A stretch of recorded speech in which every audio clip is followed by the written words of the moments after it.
শুভ সকাল বন্ধুরা। আজকে 3 রকম মাছ নিয়ে এসেছে। তো আজকে 2 রকম মাছ করলাম আর লোটে মাছটা কালকের জন্য রেখে দিলাম। মেয়ের প্রজেক্টটা তৈরি করে মেয়েকে নিয়ে স্কুলে চলে এলাম। স্কুলের সামনে পুজোর গেটের জন্য প্রস্তুতি শুরু হয়ে গেছে। সব জায়গাতেই প্যান্ডেল প্রায় অর্ধেক হয়ে এসেছে। আকাশটা দেখুন, শরতের স্নিগ্ধ নীল আকাশ, তুলোর মতো মেঘ আকাশে ভেসে বেড়াচ্ছে। আজকে সোনার বান্ধবী শ্রেয়া বাড়িতে এসেছিল। 3টে বাচ্চা একসঙ্গে কিছুক্ষণ খেলা করলো, খুব মজা করলো।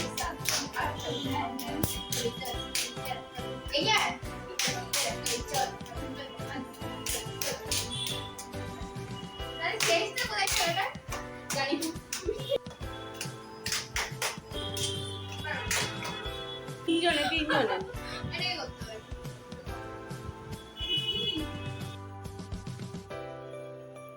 রাত তখন প্রায় 12টা। তখনও গণেশ ঠাকুরের বিসর্জনে সবাই যাচ্ছে, আর আমরা 3জনে বসে আছি জানলা দিয়ে তাকিয়ে। তো আজকের ভিডিওটা এই পর্যন্তই।